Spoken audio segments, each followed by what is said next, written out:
And so I'm officially welcoming you all to the Women's Fund Miami-Dade. This is your Women's Fund Miami-Dade. That's every single one of you who are in the audience and everyone who's a panelist here. There is no question that if we do not take the time in our busy lives to stop and focus on women and girls, we are going to miss things.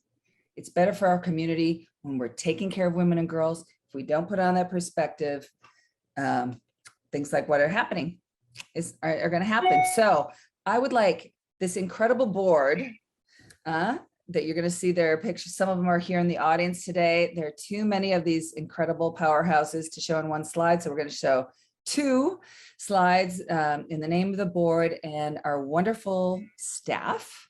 I'm going to welcome you here to our Impact Collaborative.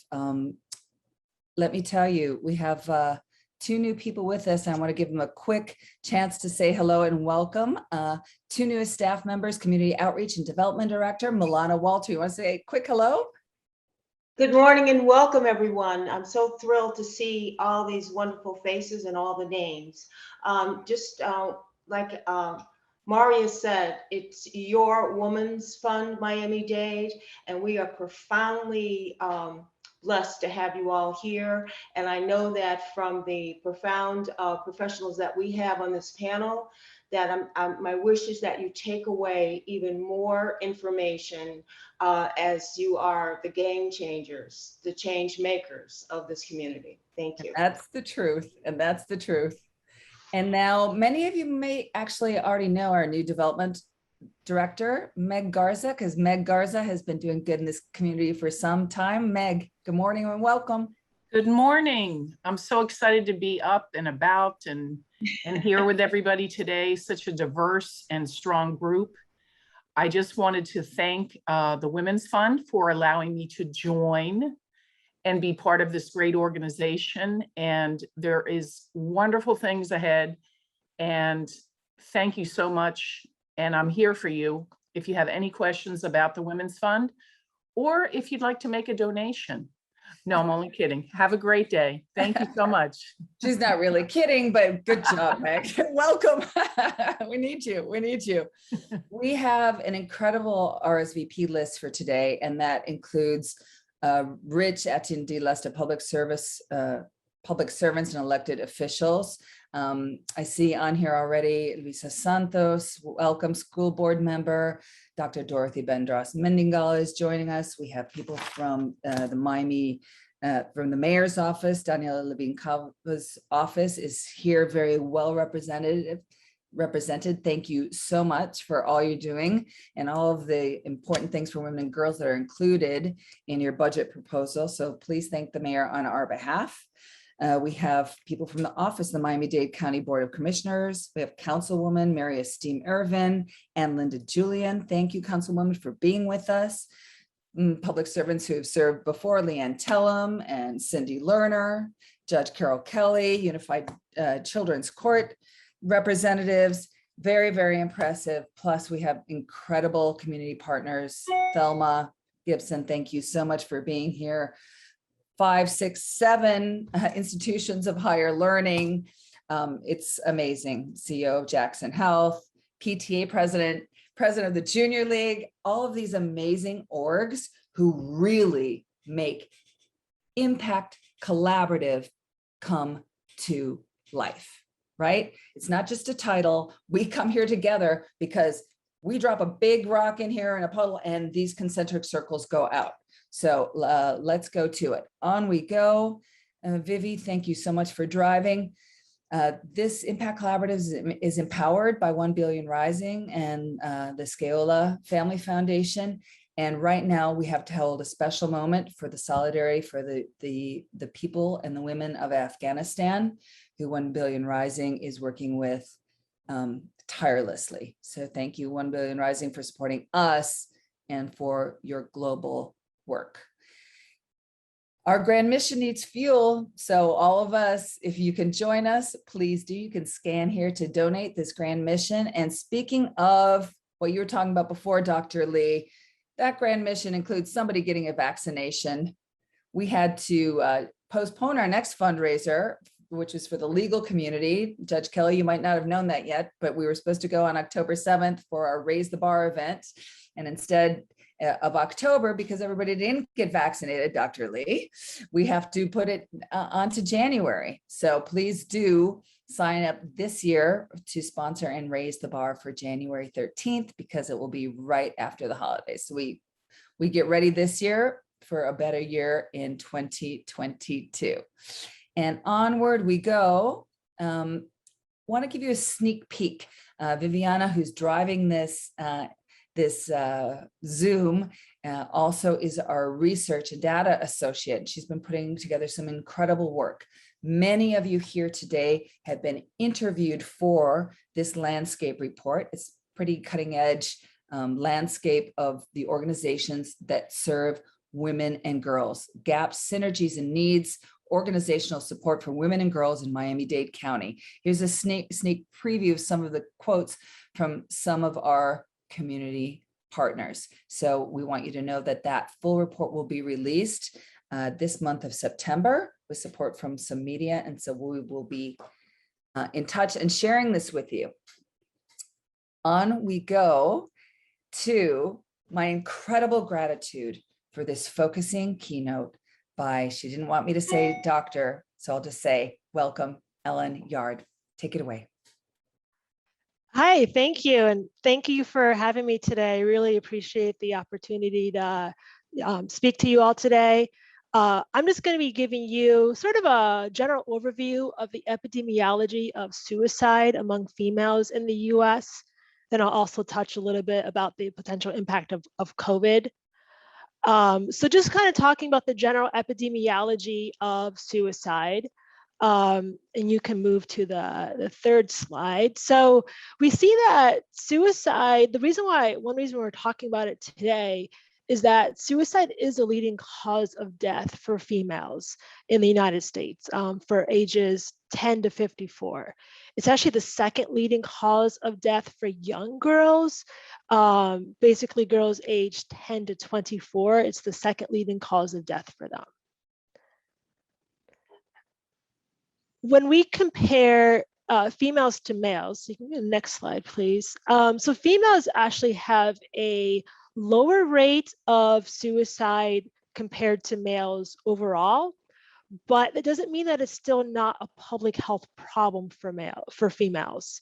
In 2019, we actually saw 10,000 suicides among females in the United States, and 60 of those were right in Miami-Dade County. And the rate has increased slightly over the last 20 years. So it certainly is a public health problem.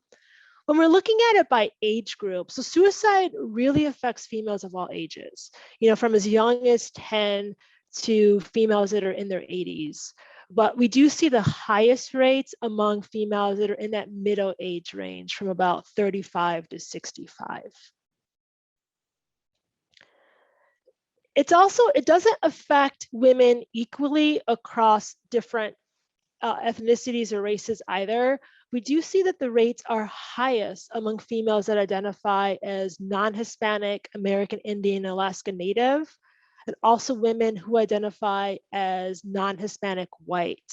So these two groups really have double the rate of suicide compared to other racial ethnic groups.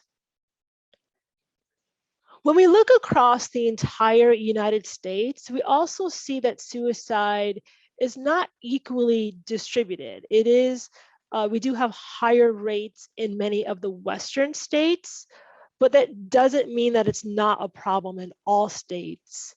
In general, we see that suicide rates tend to be higher in the more rural parts of the United States. So if you were to, and even within a state, if you were to zoom in to a particular state like Florida, for example, you'll see higher rates typically in your more rural counties and lower rates in the more urban counties. And Florida really falls kind of in the middle of the United States in terms of the impact of suicides on females. But when we're talking about suicides and mental health in females, these suicides are really just like the tip of the iceberg in terms of the total burden of death and injury from self-harm. For every suicide, so for every death that occurs, we do see many more hospitalizations and emergency department visits for individuals that hurt themselves and attempt suicide. And then we see even more individuals who are struggling with mental health, and maybe they don't make an attempt that results in them presenting in the emergency department, but they might still be thinking about suicide or otherwise kind of struggling in their mental health in their day-to-day. And when we talk about self-harm and suicidal ideation, that's where it flips a little bit. So earlier when I showed the slide of rates, of suicide, men have higher rates of suicide than females. But when we dig down and look at more of self-harm, that's where we see females have higher rates than men.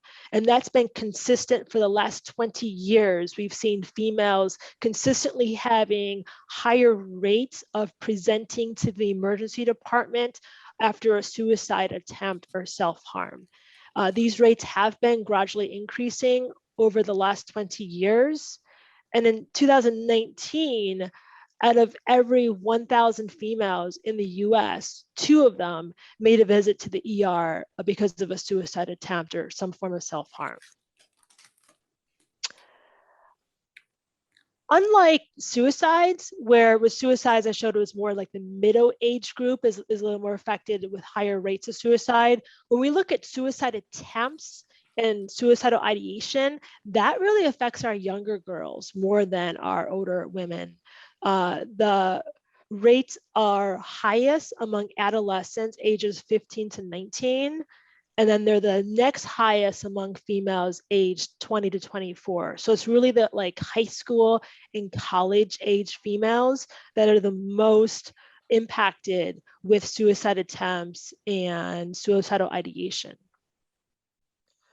So CDC does a survey every couple of years where they go to high schools and they survey our high school youth about a variety of topics. And one of those topics is about suicide. And in 2019, we found that 1 in every 4 female high school students reported seriously considering suicide in the past 12 months. 1 in 5 of them had actually developed a plan for how they would attempt suicide. And about 1 in 10 reported to us that they did actually attempt suicide in the previous 12 months. So we were a little bit curious and concerned about how the COVID-19 pandemic might be impacting suicides in the US, particularly among young females. So we did a study where we did look at ED visits for suspected suicide attempts among females ages 12 to 25 years. And this graph has a lot of data, so I won't go too much into detail, but basically there's kind of 3 lines on the graph, and each of those lines shows the weekly number of ED visits for suicide attempts across the US.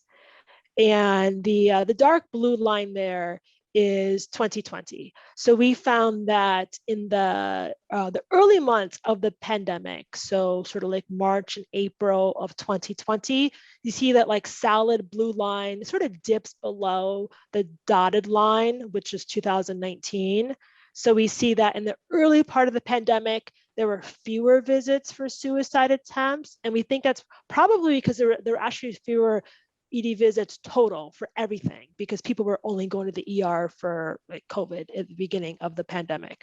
But then as the pandemic wore on, you see that blue line gradually gets higher. And basically for the rest of the pandemic, starting in the summer and going on the rest of the year, we actually saw more adolescent females presenting to the ER for suicide attempts than we had in 2019. And that trend continued in 2021, which is like a faint blue dotted line that only goes a third of the ways across. So in the early part of 2021, we were seeing about a 50% increase of young females, specifically ages 12 to 17 years, that were going to the ER for a suicide attempt compared to what had been happening just 1 and 2 years earlier.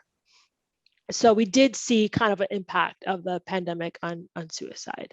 So I just wanted to then touch briefly on prevention. This is, September is Suicide Prevention Month. So this is really, fantastic timing to be talking about suicide. I'm so glad that you guys are having this. This is the topic today. I will just mention briefly that CDC, we're all about prevention. We really promote what we call a comprehensive approach to suicide prevention, which really addresses kind of the broader family, community, and societal aspects. We really encourage like multi-sectoral partnerships, which is why it's great to see all these different folks on the call today, using data to drive the decisions, really kind of evaluating approaches and having communication to all the sectors. We do, as we get more money from Congress, we do actually use our money to fund state and local partners to implement comprehensive approaches to suicide prevention.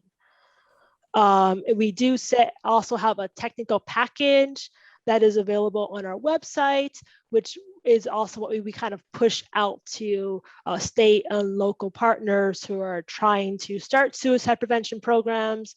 And this technical package really lists kind of all of the evidence-based strategies that we have for addressing and preventing the really different aspects of suicide. I'll leave it at that today. Just wanted to give a brief overview of the epidemiology of suicide. So again, thank you for having me. We really just appreciate the attention that you all are providing to this really important topic. Ellen, we're going to ask you to stay, as you know, and to join our Q&A. So everybody who's in the audience and has questions for Ellen, please go ahead and start posting them. We're going to bring it down and we're going to go quickly through how this works. And many of you have been to Impact Collaboratives before, but many of you have not, and that is exciting. We meet here the first Thursday of every month for topics just like these, because I care and I don't see everything. If I don't come to focus, I often do not know. So you are welcome. Please communicate within the chat. This is like a community plaza. This is your Women's Fund, and this is your event that includes participating in the polls, please, that are going to pop up. There goes the first one. This data does help us. And so it does help us when you fill in the polls. Please put your questions in the Q&A, and please do our survey afterwards, because data matters, right, Ellen? Data matters. Okay. Data matter. Yep. There we go. Thank you. Thank you. And so on we go. I'm going to ask the impossible of each of you brilliant panelists to introduce yourselves in 2 minutes or less in context of today's topic. And we're going to start with you, Virginia. Thank you so much for being here. Hi, thanks for having me. It's really great to be here. I am the founder of Girls Inc. of Greater Miami, formerly known as Strong Girls Inc., which was founded in 2017 for the reason to make sure that girls have the tools, the strategies, the coping skills to deal with all of the non-academic challenges that get in the way as girls are navigating through elementary school, high school, and beyond. So it's a pleasure to be here. Looking forward to learning more from all of the panelists and to share with you what we're seeing among our girls and the need for more emotional mental health support. Thank you, Virginia, so much. Dr. Lee, welcome. And we have you on mute, Lily. This happens all the time. I still haven't gotten used to it. I am the Chief of Emergency Medicine for Jackson Memorial Hospital Emergency Department. And I just want to briefly say that Jackson Memorial Hospital is the flagship for Jackson Health System. And we serve all Miami-Dade County residents, without reserve. Anybody that comes to the ED, they're served. And I want to emphasize that we see about 90,000 patients a year in the adult ED, and 25,000 the pediatric ED. And in addition to that, we are head of the Roxy Bolton Rape Treatment Center, which provide comprehensive services to all the sexual assault survivors in this county, as well as whoever, happens to come to visit our counties. I'm here to sort of support our conversation today in terms of what we see during the pandemic and how it's impacted our patient population. Thank you. Thank you so much for being here and for all you do, Dr. Lee. Risa Barron, creative genius who brought this to our schools. Tell everybody about HIP, please. That's why I'm paying you the big bucks to say nice things. Thanks for having me here, and happy to be here amongst a wonderful panel. And we are always, sending kids. We're HIP is an education program, so we are sending them to the Jackson ER. We're sending them to Dr. Sheridan's program at the Children's Bereavement Center. So I'm Risa Barron, founder and executive director of Health Information Project, which no one knows it by those 3 words. The kids just know it as HIP. Happy to hear that we have representation from our wonderful school board members on the call, because they are very responsible, as is Superintendent Carvalho, for making sure that all of our 9th graders are getting HIP, which is a unique and innovative peer-to-peer high school health education program inspired by the work of the CDC and Dr. Yard. I was always looking at the YRBS years ago and very concerned about these issues, high instances of suicide and self-harm. So we are the prevention program. We're working with all the Miami-Dade County public schools, Ransom, Gulliver, Riviera. We're expanding to Cushman and Westminster this year, and we expanded in the middle of the pandemic to Broward County public schools, to half of their high schools. So we are very concerned about this issue, but we look at it as we want kids to start talking about it.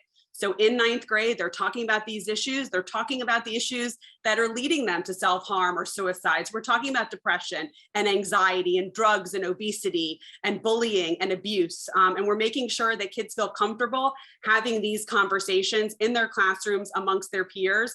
And we made sure, in partnering with Nearpod, which is a virtual technology platform, that even in quarantine, these kids were able to get this connection at home, because a lot of them, as you know, have never stepped foot in a high school. So this year, high schools are welcoming new classes of 9th and 10th graders that have never stepped foot in their classrooms. And so we wanted to make sure that they had that connection to their schools, that they also know that they're not alone. That's a big thing. Kids don't know that they're not the only ones suffering with something. And so we want to make sure that they're having the conversations, they're getting the science. We're a science-based program, and we're making sure that they're going to the resources at their schools. School counselors, maybe they have a UM Jackson clinic, maybe they have a Nicholas Children's Hospital clinic, or they reach out to the community and they go to Roxy Bolton, or they go to the Children's Bereavement Center. So we are making sure that they're getting the information and they're getting the support they need in order to get to the resources. So we keep them out of Jackson's ER, and we keep them out of the psychiatric, beds at Nicholas, which are overwhelmed. Thank you so much. It's an amazing thing to understand the resources we have in this town, and that includes you, Dr. Sheridan. Welcome. Hi, everyone. Thank you so much for having me. My name is Dr. Dan Sheridan. I am the clinical director for the Children's Bereavement Center and a licensed psychologist in the Miami community.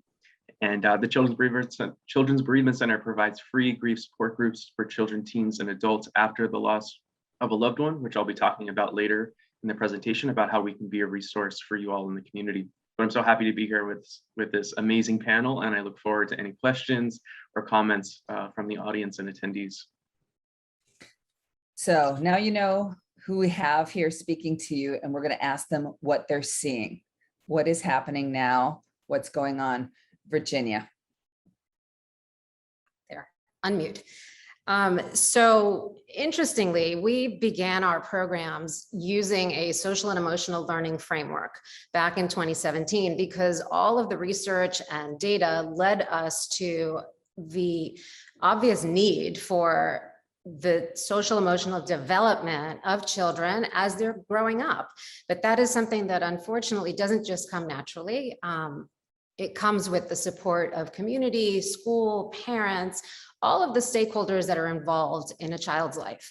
But if it isn't deliberately taught, delivered, then it doesn't happen. So we set out to find, okay, how can we do that? And why is it necessary? So when you're talking about a child struggling through school or acting out or negative behaviors, if you don't stop to understand what's triggering that, what's going on internally that are leading to these outward manifestations, if you just deliver punishment, timeout, detention, then you didn't solve anything. You put a Band-Aid on it, and potentially worse, you let it continue to manifest without ever helping that child to understand. So we started that in 2017, before there was all this talk about social and emotional learning.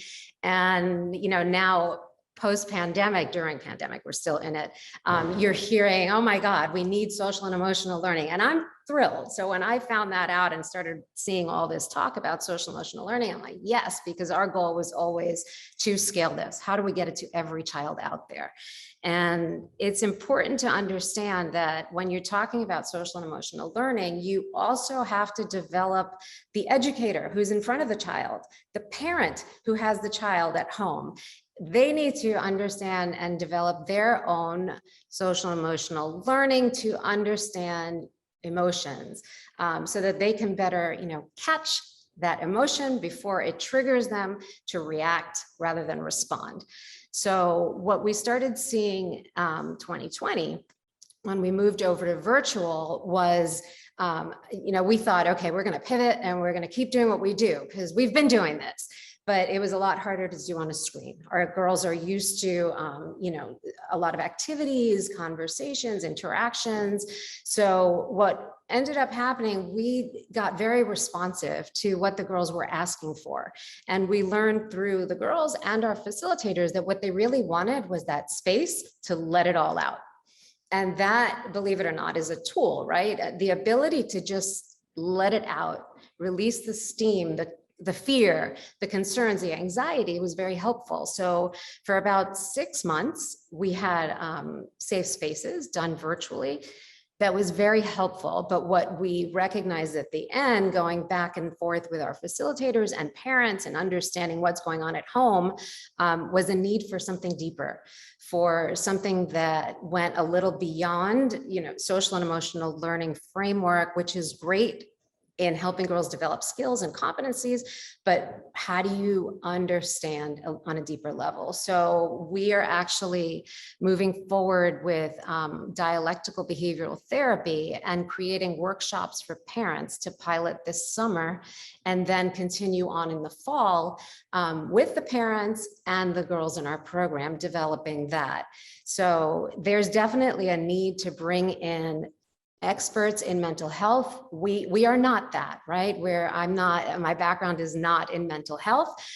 So we've brought on experts who can do this job, and we're learning a lot, and we're excited to be diving in deep enough where we believe this will have tremendous positive impact, not just on the girls, but the educators and the families. Thank you so much, Virginia. Lily, you've expressed to us that there's more than one way of self-harm, right? It's not just self-harm or intended suicide. There are more things. So if you want to unmute and tell us what you're seeing in the Jackson system, we're eager to hear, to understand. You know, like Ellen mentioned, by the time they come to the ER, it's usually because there has been injury. Otherwise, they bypass us. And as you also mentioned, interestingly enough, and I don't have necessarily data on suicide, but certainly in terms of sexual assault survivors, you know, we saw a significant dip in people coming to the rape treatment center during the early months of the pandemic. You know, we normally would see maybe 65 survivors a month.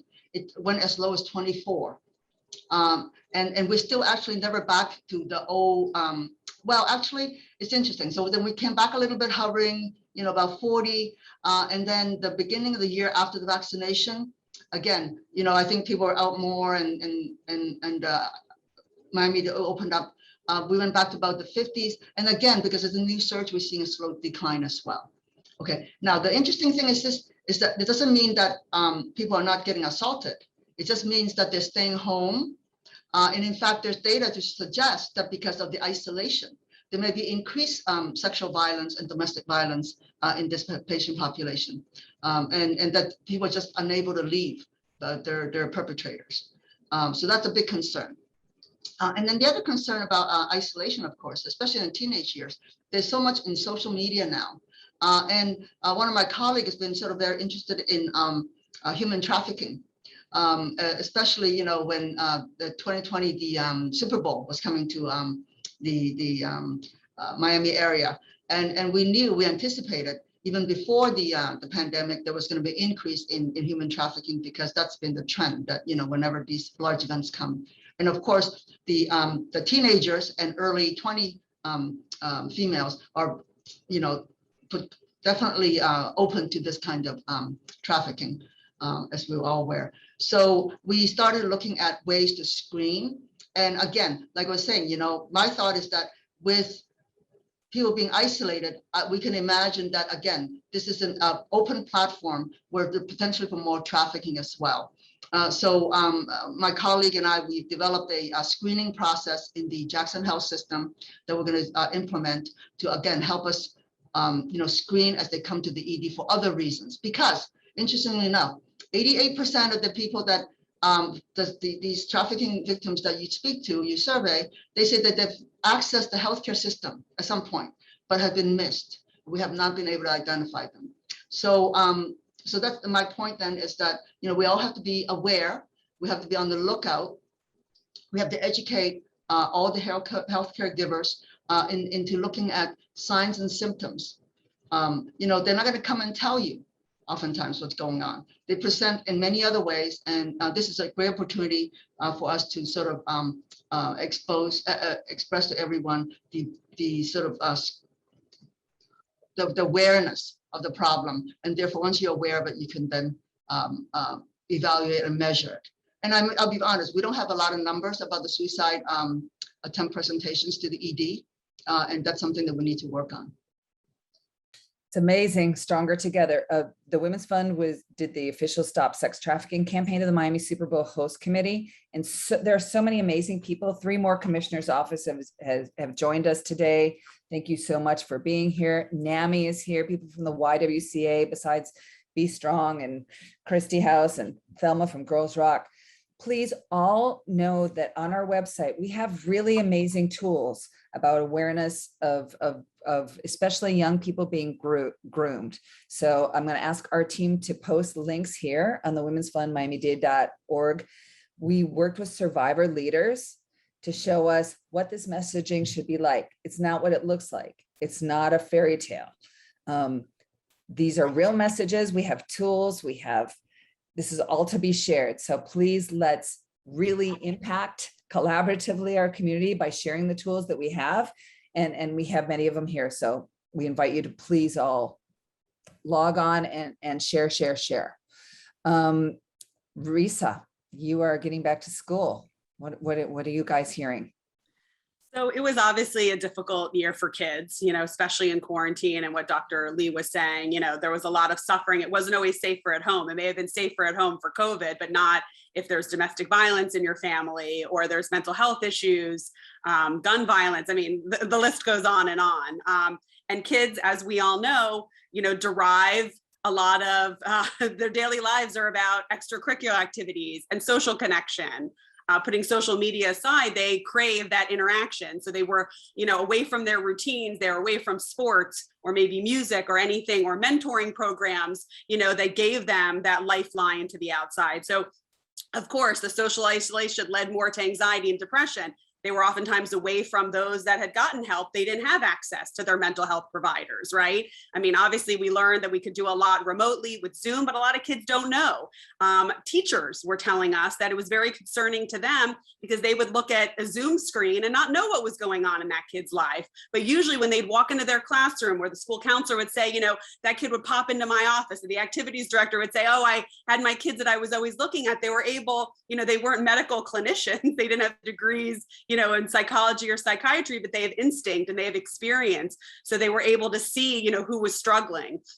A big part of HIP is that, you know, we can't just focus on world history and geometry and English all day long, right?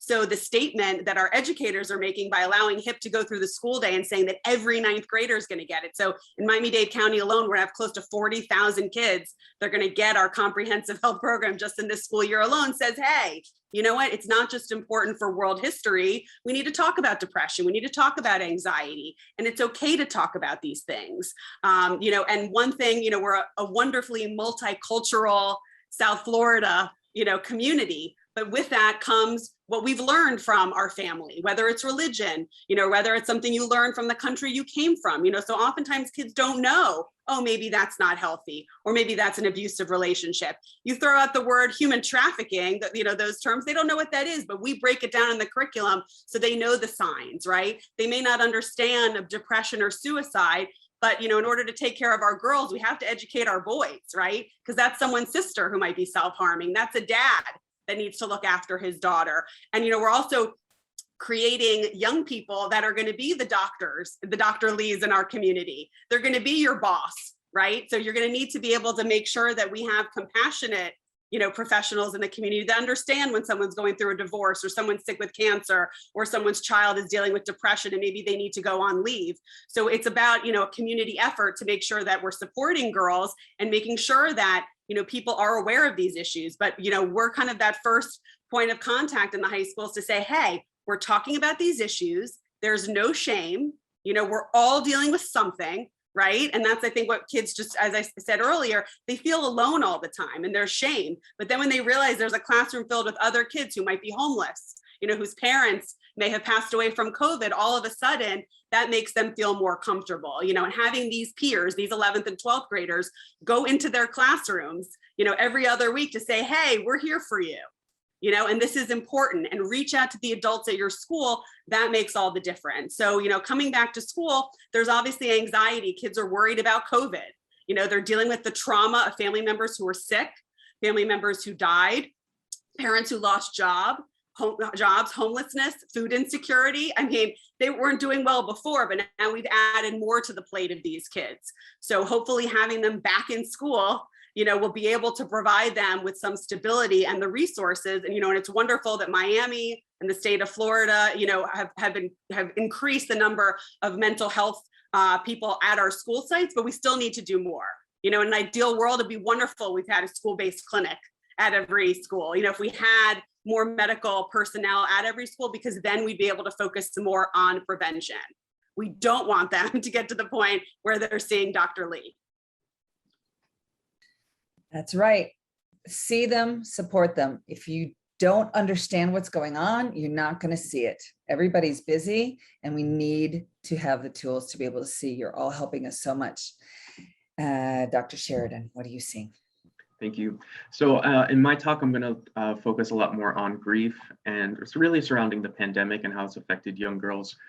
Just generally, as a statistic for you all, in the state of Florida, we find that 1 in 12 youth will experience the death of a parent or sibling before the age of 18. And when we think about that realistically, practically, that's about 2 children in every classroom is going to experience the death of a parent or sibling before the age of 18. So it's a sizable number. When we think about the pandemic and how it has affected youth and teenage girls developmentally for a teenager, and particularly for young women, they want to be independent. They want to find who they are, their identity. They want to connect with peers. Parents, siblings, once were their main source of social support. They were their go-to. When they enter teenage years, not so much. It's friends. They want to be with their friends. They want to express who they are. And when we think about the pandemic, that ability to socialize and connect was really taken away from them. They had to rely on their parents a little bit more. They had to use their siblings as their friends during the pandemic. And it wasn't an ideal situation. So there was a lot of loss surrounding developmental milestones. So that could be even getting a first job or high school graduations. Nothing that we all had growing up was there for these kids, for these youth at this point. So it's a huge loss. So when we think about the loss of normal socialization, the building of healthy social support groups among friends and peers, that wasn't there. So there's more isolation and there's more loneliness for youth. And for adolescents in this generation, the pandemic was their first generational crisis. For me, a millennial, it was September 11th, I would say. The COVID pandemic is quite different. It is an ongoing crisis that has yet to stop. This is a year and a half, and it's still going. For me, September 11th, it was a day. Of course, there was the after effects, but eventually there was a return to some sense of normalcy. right now with the pandemic, it is ongoing, and we all have an ability to cope. We all have the capacity to deal with difficult situations, but over an extended period of time, it really wears you down. It burns you out. And for youth who have never gone through something like this, who don't know what it's like to go through a major crisis and to see people die and to even friends or family go through this, it can be quite frightening. There's no seed of hope. There's no light at the end of the tunnel that they can get through this, that will all be okay. So they're coping, but it can only take you so far. So they're really being spread thin. They're really burning out. And I think this is why we're dealing with a lot of mental health issues among teenagers and girls in particular. One thing about girls, which is such a gift, and I wish boys were better at it, and it's a lot of cultural things surrounding it, but it's the ability to empathize. Empathy is a beautiful gift that I wish the world was better at doing. To put yourself in another person's shoes, to imagine what they feel, imagine what they must be going through. Girls are much, much better at that. And when we think about the pandemic and social media, as people mentioned, teenagers are always on TikTok, Instagram, Facebook, Snapchat, whatever they're on. They're constantly exposed to bad news now. People are dying, people are getting sick, things are being taken away that was once normal. So they're exposed to all of this, and they have the capacity to feel the sadness at a deeper way. And it can be very emotionally overwhelming. You're seeing all of this bad news, you're feeling it, you're putting yourself in their perspective. You may be going through it yourself. And there's a sense of powerlessness, sense of hopelessness of, what do I do with all of this bad news? How can the world be better? How can we get through this? So there's an overwhelming amount of information and emotional experiences, emotional feelings that can really overwhelm anybody's capacity to cope, I would say. But for young girls, it can be very difficult because they don't have the skills perhaps, or they're just learning how to do the skills. So there's not enough experience to deal with all of this information coming at them. So for the pandemic, and even locally with the Surfside tragedy, which was absolutely horrible in Miami, this might be their first experience with death and loss. This might be their first time a loved one died, a friend died, someone they know died, and even under ideal circumstances, let's say pre-2020, pre-pandemic, pre-Surfside, grief is hard. It's painful. It's just hard, and it takes time to heal. It's a process. But in light of the pandemic, in light of the Surfside tragedy, there's so much isolation right now. There's so much increased stress. There's a sense of lack of safety in the world. Even with Surfside, if I live in a condo, is my building gonna fall? Am I gonna deal with this situation? So grief is complicated right now. Life is complicated. So when we're dealing with grief, whether it's directly affecting us or indirectly, it can be a very complicated situation and very compounded. And I think this is why we're seeing a lot more mental illness, a lot higher rates of suicidal ideation and suicidal attempts, that children, teens, girls in particular, they're overwhelmed with feeling, they're overwhelmed with experience, and there's no social connection. What we once had, the ability to be in person, to hang out with friends, is not quite the same as it once was. And for grief, and to really help people with grief, you have to have social connection. It's not helpful to grieve alone. We cannot be alone when we're grieving. We need people in our lives. So right now there's a lot of isolation and a lot of grief. And what girls need right now is a social connection, an ability to talk about what they're feeling with their peers. And that's why the Children's Bereavement Center can be a resource for you all, which I'll talk about in the solutions section shortly. So that's the biggest relief. Thank heavens you're all here, and there are solutions, and there are many things we can do, because we will never bring you to this public square to share things and leave you empty-handed. There's always something we can do, right? And thank you very much, Virginia, for working with your 300 plus girls. Tell us what you're all doing. What are some solutions? So what we're doing currently, we're starting our programs. We're actually starting October 4th, giving ourselves an opportunity to sort of ease in while the school organizes itself, principals, all of that. But what we're doing is we have an in-school and an after-school program. So at 3 elementary schools in Dade County, we're coming in during the day, during PE, to assist PE coaches with a program that we developed that is fitness and dance, but the key to why this works for girls is, like Daniel was mentioning, you know, that social need to connect and finding something that girls like to do and enjoy and a way for them to express themselves in a fun, engaging way. So we're bringing this program, it's called Algorithms, that we developed, and it's dance and fitness, but important and critical to that is who's teaching it. So our facilitators are going through a lot of training in social and emotional learning and dialectical behavioral therapy. So when we put in front of our girls almost, you know, not quite mental health counselors, but certainly people with a background and knowledge of how to guide girls when opportunities, incidents arise in the natural course of their environment. So when girls are interacting, especially during PE, which is more of a free time, you know, you get to speak, move around and interact, lots of stuff happens. And that's what we've been hearing from parents, from principals. This is a great opportunity to really get to know girls, develop relationships, trusting relationships with them, with facilitators that they can identify with because of, you know, their different diverse cultural backgrounds, and develop that relationship so that our facilitators are in a position to help girls develop those skills that they need to sort of things like get along better, understand different points of view without it turning into a negative conflict, develop skills in their own social awareness, self-awareness. So what does that mean? When you are self-aware, you get why you're doing something in a certain way at a certain time. You naturally have that mindfulness, which is so important. When we talk about mindfulness, it's not just, oh, you know, I'm being mindful, I'm paying attention, I'm driving my car, I see everything around me. That's great. But you develop a practice of mindfulness so that when you're triggered, mindfulness kicks in and you understand, ooh, something just triggered me. I don't need to do what I instinctively feel like doing.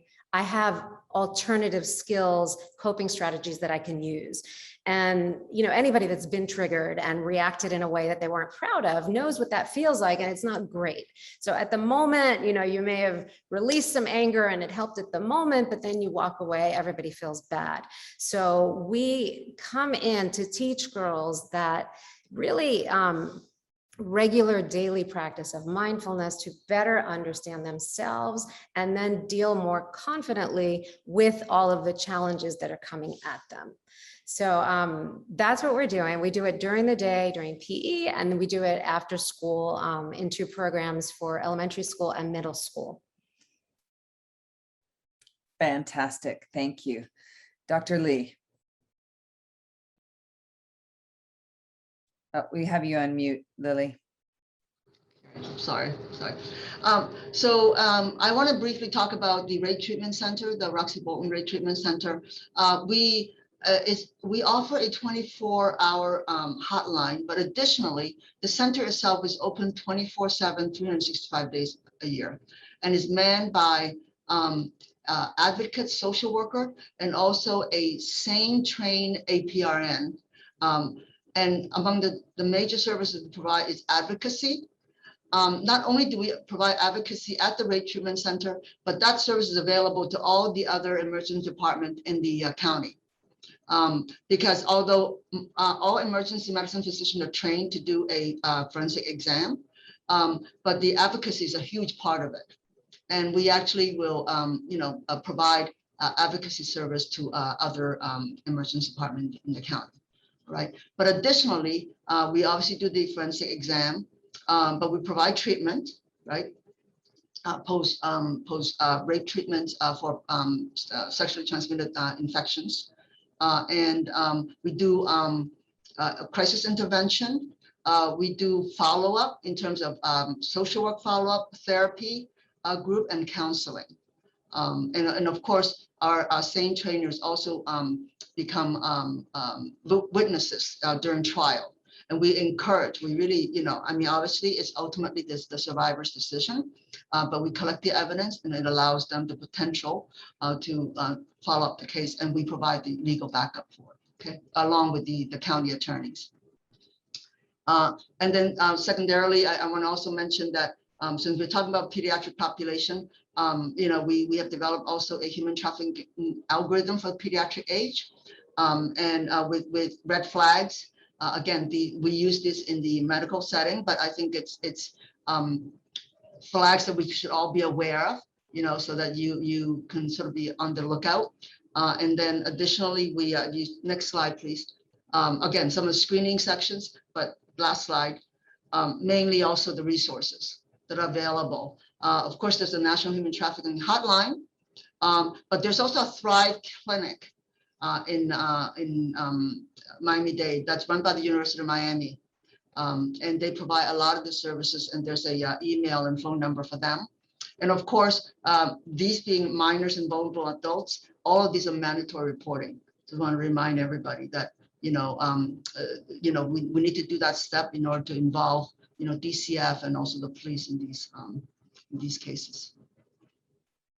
Thank you so much, Dr. Lee. I have to say, as we say, there's so many things we don't understand unless we come together to look at them. And one of them that we're going to be looking at on October 7th, the next Impact Collaborative, is just that the neuroscience of being able, the necessity for others to testify often, because people who've been traumatized often, their brain chemistry changes and are not able to always defend or even recall or put in order the trauma that has happened to them. So it happens in the cases of many of the things that you've seen, Daniel, and others.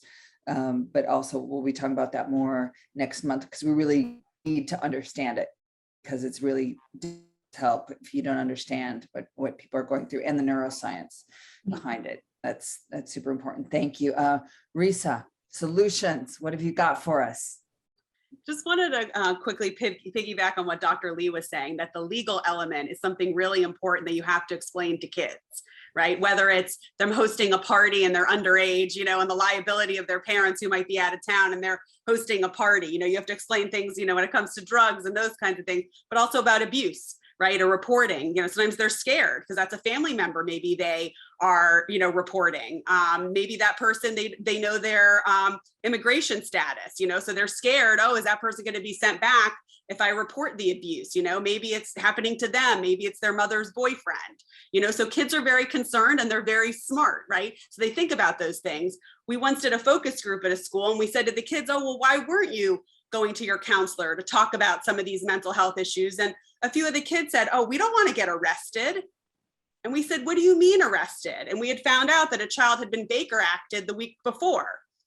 So this is, obviously those policies have changed, but kids saw, oh, a kid, getting into a police car, maybe with, handcuffs on. So they were thinking, oh, if I talk about my mental health issues, I'm going to get taken away by the police. So you have to explain to kids what's going on. They can't make good decisions if they don't have the information. And so, those are some of the solutions, is making sure that they have the information, that you are separating fact from myth. And oftentimes, as kids, create a story or a narrative. And so we're here to say, hey, here's the information, here's the science, and now we're going to help you strategize. So every HIP session is about scenarios. What do you do in this situation? How are you going to deal with this? How are you going to talk about this? How can you provide support? It's not just about lecturing. We all know that the old model, which the state of Florida, is no longer required for kids to have that semester of health class, since about 2009, 2010. So it's just a coincidence that we created HIP that could be a complement, and we're now oftentimes the substitute in a lot of places, because there isn't that health class anymore. But it was very much based on, lecturing to kids. Some of you, if you grew up in the 80s, this was your brain on drugs and you're gonna die tomorrow. We know kids don't respond to that. So we are very much the opposite of the, lecture, outdated textbook, scare tactics, cheesy video, archaic model. And that's why I created HIP, because I was actually looking around the country to find something that was innovative. But a lot of it was very dependent upon adults coming in to create the solutions. And what HIP is about is empowering the kids to create the solution.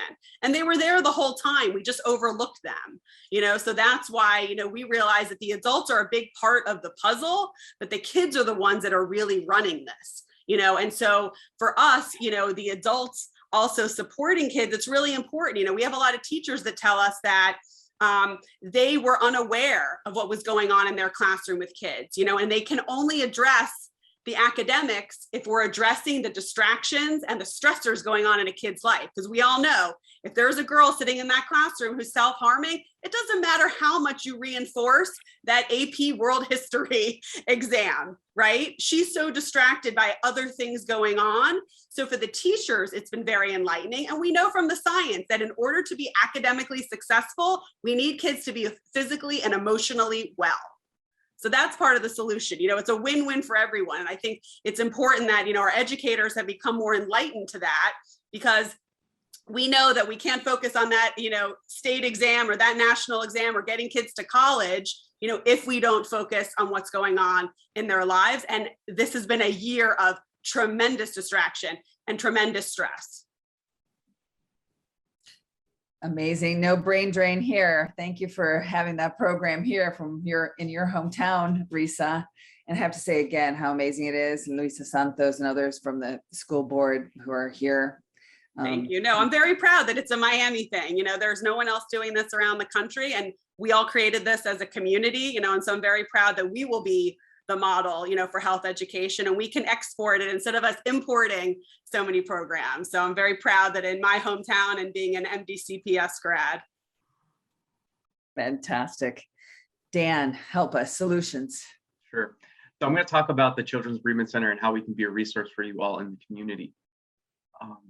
Mind flipping the slides? Thank you. One more, please. So first, I'd like to just give you an idea about how we approach grief and our belief system surrounding grief and loss. For us, grief is a natural, healthy reaction to loss. There's nothing wrong with grieving. It's a healthy thing to do. So we want to help people grieve. We want to let them know it's okay to grieve. We want to take away any shame, any stigma they might have about their feelings and sense of loss. And we also believe that everyone has the capacity to heal. Something very tragic, very sad, traumatic may have happened, but it's not going to ruin your life forever. You can heal from this and you can bounce back.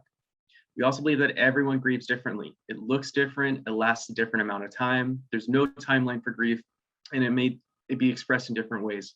So we're not going to tell you this is how you have to do it, and this is how long you have to grieve. We're going to let everyone have their own pace and their own style. So we have no session limits. People can come for as long as they want and participate in our groups. We also believe that everyone, relationships continue after the person has died. So we don't say, you need to forget about this person, you need to let them go, you need to move on.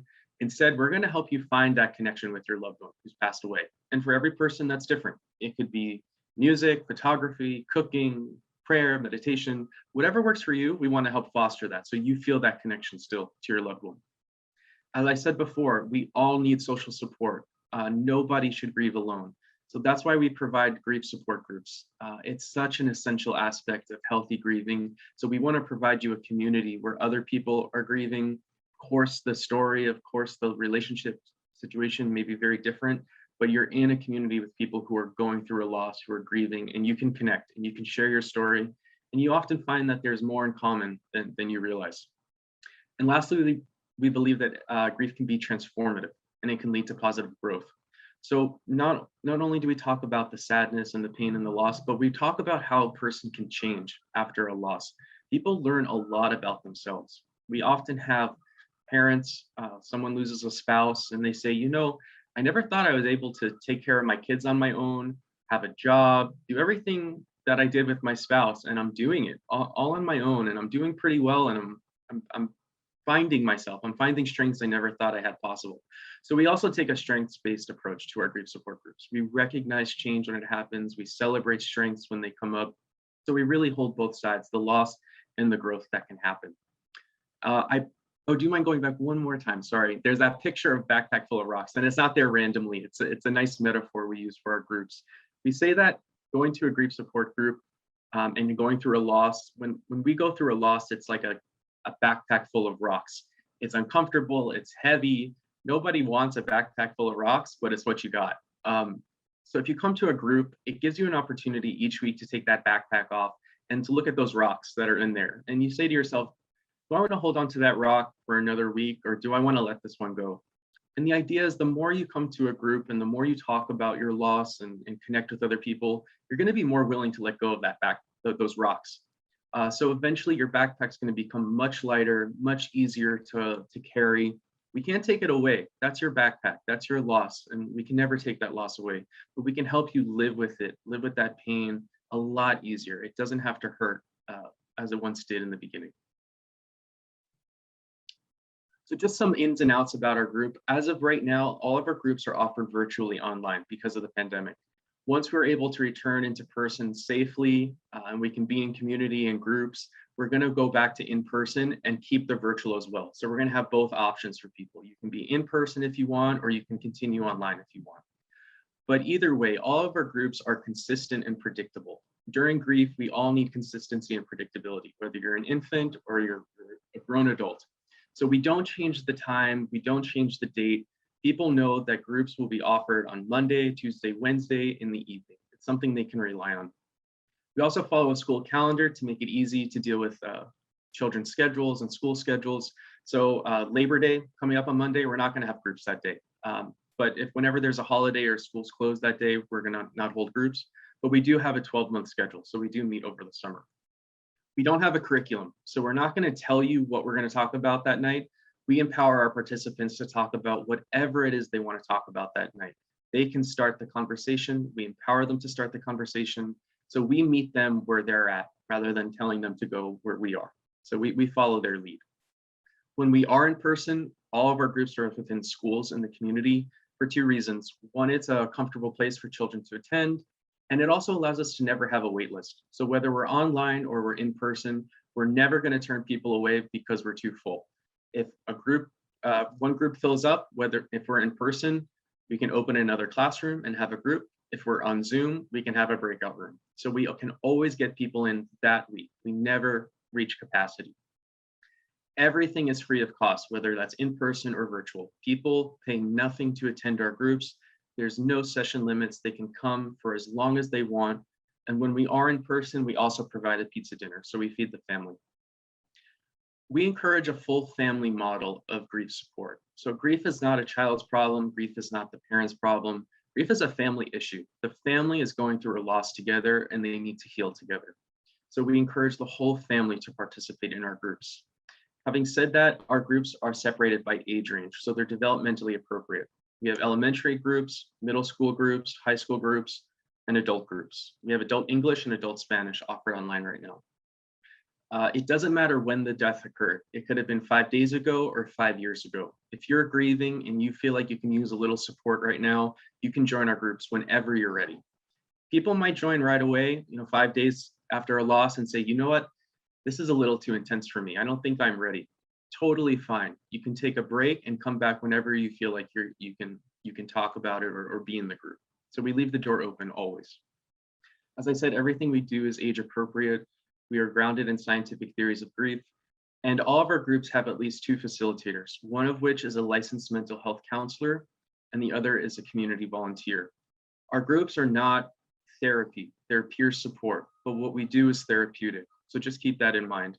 People who attend our groups may have some, concerns about going to a mental health program, in the quote unquote therapy model.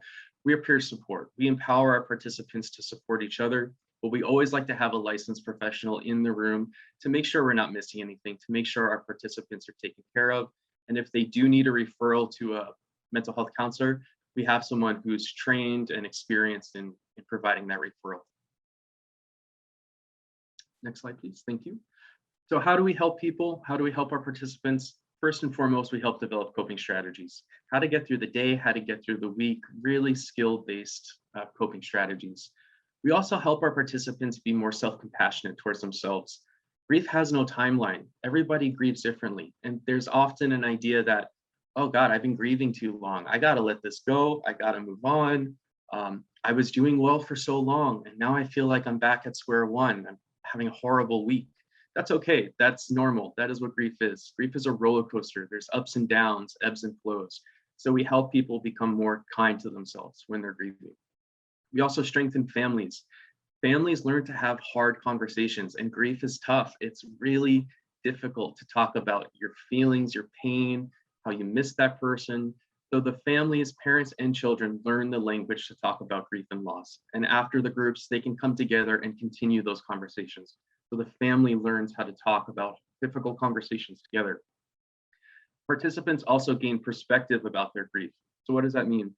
Our groups are open enrollment. So you can have someone just joining in the group with someone who's been there for a year, and it benefits both people, the person who just joined and the person who's been there for a year. For the person who just joins, they can look at this person who's been there for a year and say, you know, if I stick with this for a year, I might be where this person is, and they're looking pretty good right now. I'm not doing too well, but I like where they're at, and this group can be really helpful. On the opposite end, for the person who's been there for a year, they can say, I might not be 100% where I want to be. I still have some work to do, but I know what it's like for this person who just joined. And I've come a long way. I'm not there anymore. I'm not as sad as I once was. I'm not in much pain as I once was. So both sides gain perspective about grief and how a support group can be useful. As I said before, we take a strengths-based approach to our grief support groups. So we empower people when accomplishments happen, strengths, they change, they grow. We also maintain that relationship after the loss. And this all comes together to building a sense of resilience and hope, which are often shattered after the death of a loved one. Just some quick scheduling and our group rules. We don't have many. Our groups start at 7 o'clock online. When we're in person, we encourage people to come at 6:30 for pizza dinner, very social time. When we're online, we say sign in about 15 minutes early, just so we can troubleshoot tech issues, so we can start promptly at 7 o'clock. So we start on time and we end on time. Very consistent, very predictable. Our groups are an hour and a half, and at 8:30, our participants online now will sign off, and our facilitators will stay for an extra hour of supervision. This is an opportunity to check in on our participants. As I said, we're just peer support. We're not mental health therapy. We want to make sure our participants are getting the help they need. If a particular issue arose or something that seems a little worrisome, it gives our facilitators the opportunity to talk and say, does this person maybe need extra support in addition to our support groups? You can do both. As far as our group rules, anybody who joins a group is required to attend an orientation, very quick 15-minute talk before their first group, paperwork, just making sure they're ready to start group. Anybody who attends a group is a participant. We do not allow outside guests watching our participants. So you're not going to have a student doing their thesis, collecting data. If you're in a group, it's because you're either a participant or you're a facilitator. So we keep it very intimate in that regard. We do keep group confidentiality. So what happens in group stays in group. If there's any reasons to break confidentiality for safety reasons for children and adults, we'll certainly do so. We ask people to come on time and make a weekly commitment. And very unique and important to us is also our Ipass Rule. The Ipass Rule states that there's no expectation to talk in our groups. If you don't want to talk, you don't have to talk. Totally fine. What is most important to us is that you're in community. You're not alone. You're not isolated. You're with other people. You're hearing what other people are saying. They're sharing their loss. When you feel comfortable, if you feel comfortable to talk, you can certainly do so, but there's no expectation to talk in our groups. And that's our information about CBC. In the chat box, I'm going to write our referral information about how you can come into contact with the CBC if you're looking to refer someone to our groups or even sign up for yourself. Thank you. Another fun fact, did you know that this is another homegrown, amazing, brilliant, Miami started brainchild of Mindy Cassell, who is the founder of Children's Bereavement Center, and for decades has been helping so many people. So we should be proud of our public Central Plaza, really proud of Miami-Dade County, especially when we're coming together and sharing these resources. We truly are stronger together. I have to say personally, I have sent the most diverse group of friends and acquaintances to the Children's Bereavement Center of all ages, and it's really, really worked. It's really helped. So I'm going to throw in a thanks for like the 10 people who come back to me and said, wow, I needed that. I needed that. So now, thank you, Ellen, for joining us back for the Q&A. And here we go with our next poll, I think. We're going to go for the Q&A, and we have a first question that I have to read word for word because our board chair is so articulate and she writes so well. So Gloria Romero Rosas asked the first question, which is first a comment. We are proud to have in our public square today a deep and diverse, engaged community who are leading on city councils, school board, county commission, as well as in our schools, nonprofits, public and private sector. What would you panelists, what would be the top 2 things that you would recommend to elected policymakers to consider in mobilizing a whole community rapid response to this crisis? So I'm going to let you volunteer to see who wants to go first. Doesn't have to be a big thing. It can be a small thing. I'll go. This is an easy one, and I mentioned it earlier. More health resources at schools. You have a captive audience. Some of our schools, have more than 4,000 students that are there all day long. And for the adults, if we had more school-based clinics, we had more clinicians, we could deal with prevention, because that's where they're going Monday through Friday. This is their home base. So if we had the resources there, we'd be able to support our students better, our faculty better, our administrators. I mean, the adults are dealing with a lot of mental health issues as well, and they could use the support. So it's about making it easier for kids.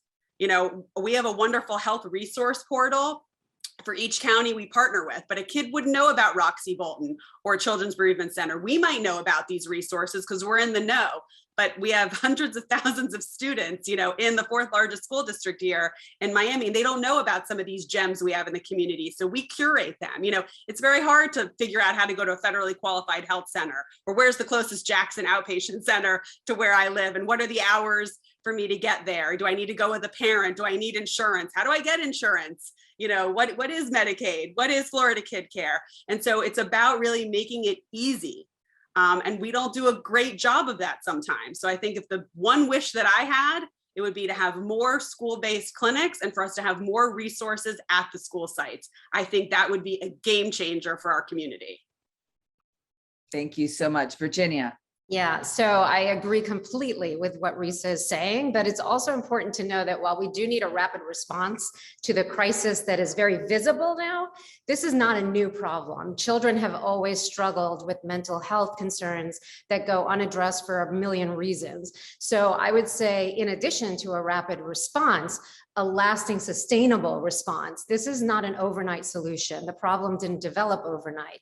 So it's important that when our policymakers are looking at solutions that really address an impact, that they're looking at long-term sustainable solutions. So even, I know that our district is implementing SEL throughout the schools, and that's fantastic. I hope that when it is implemented, it is looked at over the long course forever and ever. Just the way, if we suddenly decided that, oh, we need to start teaching mathematics beginning in kindergarten, and this is how we should do it because it leads to this. The same way, adopt policies that include social and emotional learning, health, skill development from kindergarten through 12th grade. And I agree with both Risa and Virginia. But additionally, I think we should look at portals, where we can actually educate folks that are in contact with these youngsters. So be able to screen and knowledge of resources. So for instance, all the pediatricians, I think there should be massive education and re-education of either pediatricians or social workers or school mental health folks that are working with this population to have increased awareness of how to screen for these folks, for these youngsters. And then once you screen them, how do you navigate them into the correct solutions and follow up? I think that's key. Thank you. Dan. Yeah, I would say that grief support can be a preventative intervention. That often it's something that people might not think about in the event of an immediate crisis, to really get people talking about their grief. If we get ahead of the problem, if people begin to talk about their loss, it can prevent a whole slew of mental health issues. Grief, if it's not fully processed, it can lead to a depression, it can turn into a complicated grieving situation. So it can there are preventative aspects. I would also consider just the long term. There's the acute crisis and a ton of resources pour in the very beginning, and then things start to wane over time and we forget. And for us in the grief world and the loss world, that is really where the work is at. It's of course there's the beginning and the loss and everything to process at that moment, but this takes a long time. There's anniversaries that we have to think about, life milestones that continue throughout the year, and that's where grief can become very difficult and very painful. So to just consider both the immediate acute crisis and everything that follows thereafter, that support has to continue in a long-term way. I'm going to add our board secretary, Denise Kaye, who's a real person like I am. Parents, we know so many other people in our community. She's saying here, and I'm with her, cannot stress enough the lack of clinical therapists that accept Florida care. So I'm talking to all kinds of folks in our world who are saying, do you think this kid needs help, et cetera? Then they can't find anybody who accept Florida kid care. That is a huge issue. So we're sharing that with our village square here of amazing CEOs, public officials. Please share, help. We have a question from Susan Matos, also board member. I tell you, go board members. She's an international wealth advisor, so also a mom, a real person who cares about this community. Thanks for this amazing collaborative. How can we help bring these programs to shelters and victims of domestic violence? So some of these that you all are offering. Dan, maybe that's for you. Sorry, I was reading a chat box question. I got distracted. Hold on. Give me one second. Which one are you reading from, Susan? How can we bring these programs to shelters and victims of domestic violence? Sure. I think there's a two-pronged approach to that. One is training and education. The CBC, in addition to our grief support groups, we also train the community in grief support and how to be more compassionate, more sensitive, and effective support people for those who are grieving.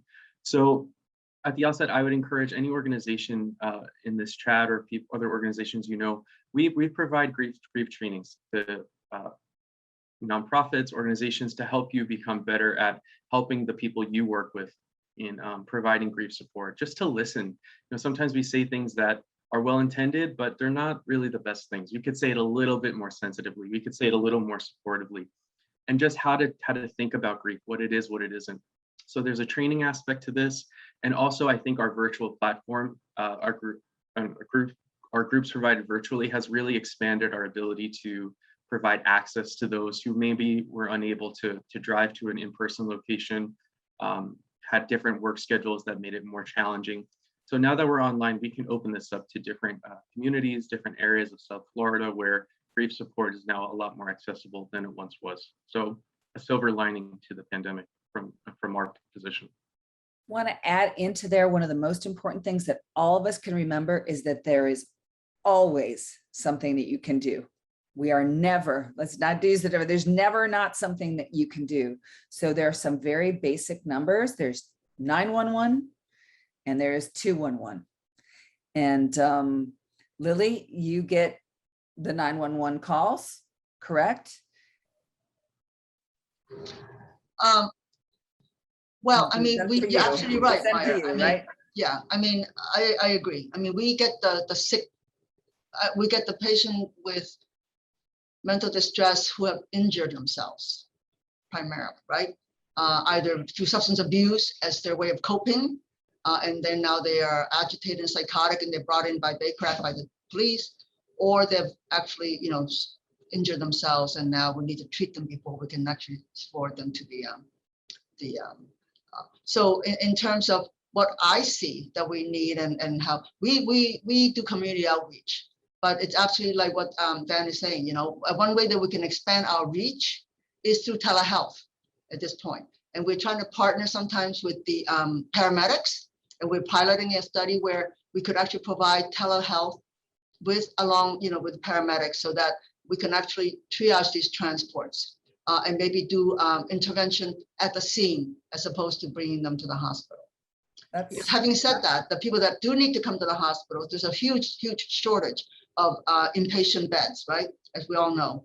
And we're lucky because at least at Jackson, we partner with our sister hospital, the Jackson Behavioral Health Hospital, and we get priority for those beds. But I definitely understand that for children, it's a significant challenge, and it's not just here, but it's throughout the nation, and where these poor youngsters in dire distress are being held in an emergency department and waiting for mental health beds. And that's something that we need to really address. So important, thank you. 211 is a service in Miami-Dade County. All 211s are not created equal. In Miami-Dade County, we have 24/7 access always to an emergency line if people are feeling self-harm or suicidal or need a place to stay. There's a 211 operator there who is trained to give you what is quote unquote a warm transfer. So there are recommendations to the Children's Bereavement Center that come through 211. If you can't remember in a moment of duress, who was that great guy that I heard at the Women's Fund? 211 is a place. So there's always something that you can do. If you cannot remember the diverse services that exist, 211 does exist here. And it's very important to always at least act, do something, feel empowered, because when somebody's under duress, they need at least a first step. It might not be the ultimate step. It might be that they end up in one of, Virginia's programs, or it might be that they end up, going to their high school counselor via HIP, or that they come to the Children's Bereavement Center, but there's always something you can do. So 211 is a tool we can all use. I'm going to go, Judith Negron has a question here. Pre-pandemic, statistical research showed behavioral issues with children of incarcerated parents being as high as 75%. Compounding that with our current pandemic state, has there been an increase in those numbers? Anybody know that? Ellen, do you know that? I don't know that offhand, but, there have been various, studies just overall showing increases in mental health, issues during the pandemic. So I wouldn't be surprised if that's increased, but I don't have those numbers offhand. But also just in general, having adverse childhood experiences like an incarcerated parent, they are known risk factors for suicide and mental health stressors in children.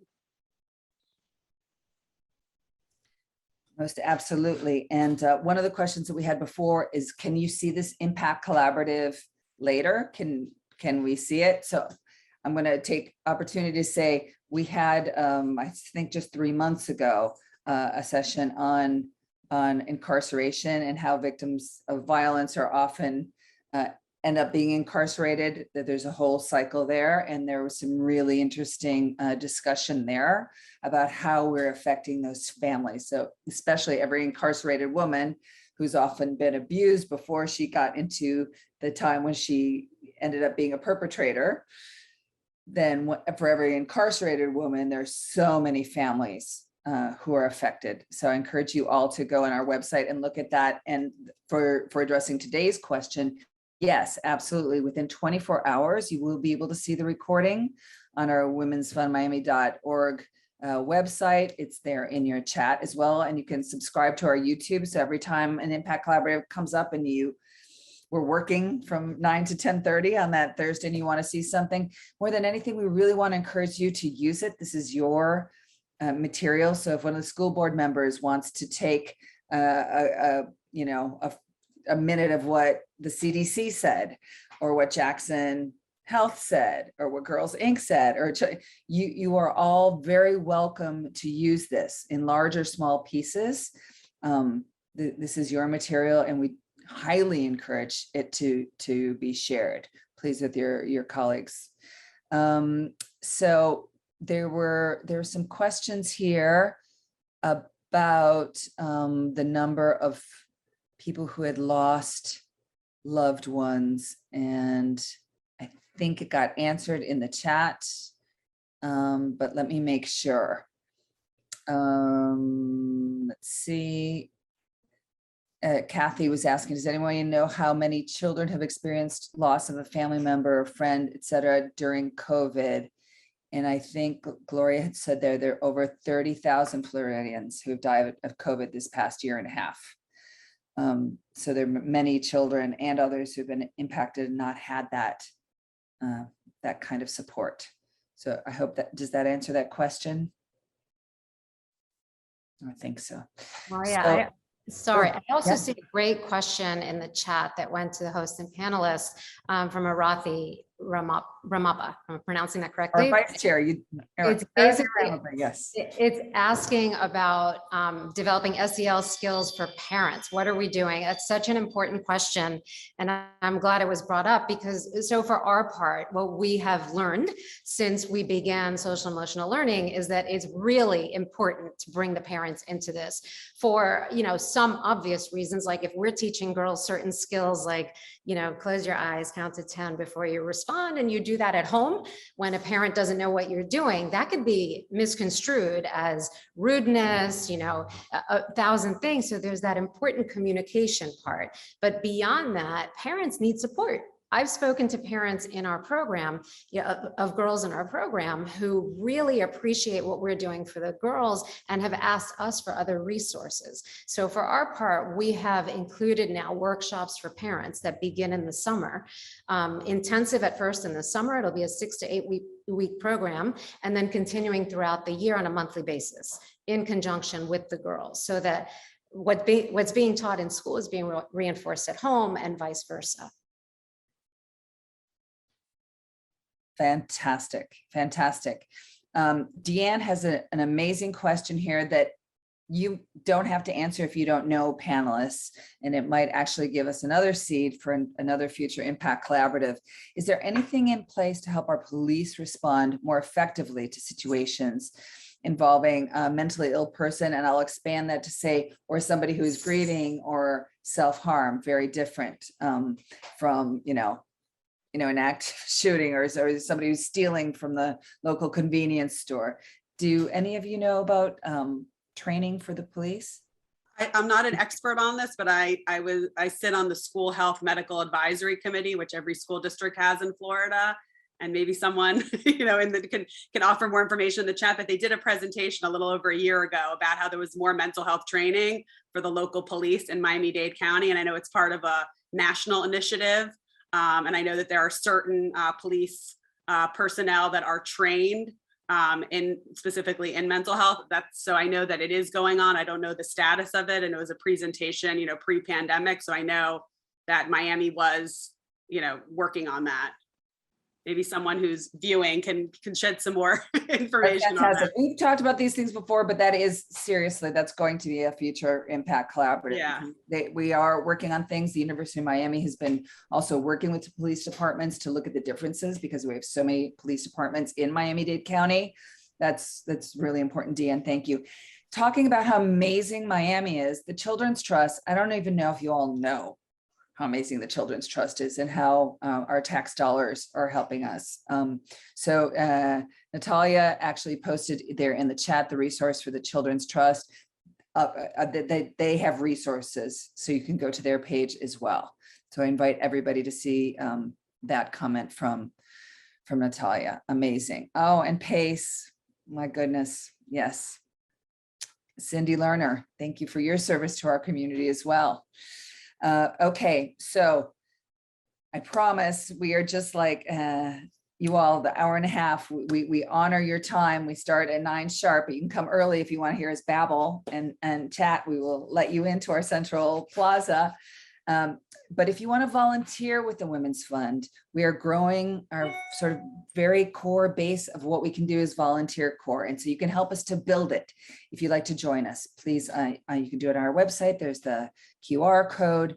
And we're doing everything from regular volunteer work to advocacy, seeing how we can affect our county budget, just putting that gender focus on women and girls, and all working together. Your exit survey is going to look a lot like an e-blast inviting you to this event. It's going to be in your inbox as soon as you're done. It'll only take you a minute, and it does help us. We need data too. So please do to fill in the exit survey. And y'all come back now, the first Thursday of every month. Lily, when I asked you for another speaker, I said it was Thursday, October 6th. It's actually Thursday, October 7th. We'll be here with another really important issue that we're not going to understand unless we hear from the experts, the neuroscience of trauma, why it's hard to leave, and how we can help. So I can't even say how exciting it is to see all of you who are with us today. Many of you have been panelists who are here in our community. We've tried to have our team. Camila, thank you so much. Brilliant, Cami, for trying to post everybody's names here in the chat. The way that Zoom is set up, it's better for us, this format, for the panels, but you can't always see who's always the brilliant folks who are with us in the Central Plaza. So thanks, Cami, and our entire team for posting and sharing there. Thank you, and we'll see you all next month. Panelists, unmute yourself and say thank you. Thank Thank you. you, everyone. Thank you all so much. I hope we all stay in close touch. So many of the folks in their poll will have said that they're interested in speaking with some of you again. So Milana, who is fabulously now on camera and just joined our team, is going to match make afterwards, because we say every tie that we put on this, every thread that we weave together makes a stronger fabric of our community. So if somebody's interested, how can I get my daughter or my niece or my neighbor's kid into Girls Inc.? They'll reach out to Virginia. Somebody, Milana, might be interested in one of 7 or 8 things that Dr. Lee talked about. So she might say, that person is interested, we're going to put them in touch with the Roxy Bolton Clinic, or this is where they need to so we'll have different resources when it's Dr. Lee. Risa, I'm sure lots of people are going to want to say, I didn't even know you were there. My goodness. Your kids might know, but the adults are. The adults like, what? Amazing. How do we keep on supporting this? And Dan, I'm really quite certain that a lot of people are going to say, oh, I wish I'd known before, but now I know. Yes, awesome. And come to you. Ellen, I don't know if you know how in trouble you are that you are not done with us. We need data. We really do. We really do. Data are important to have, and there's a lot of it out there that people don't always realize is out there and can be accessed by anybody. So I'm always happy to talk about data and show folks how to use their local data. Well, Viviana looks very gentle and sweet there, but when she's looking for something, she looks hard. So we really, really appreciate it. And I don't know if you can just thank the CDC and your colleagues that you work with also, because you probably don't get that. I will, and thank you for having us. Yeah, we're happy we were able to participate today. Yay. Okay, anybody have any questions, or we're good? I'll have a great day. You all will. Thank you. Thank you. Thank you so much, everybody. Bye. Bye. Right. Bye. It's all for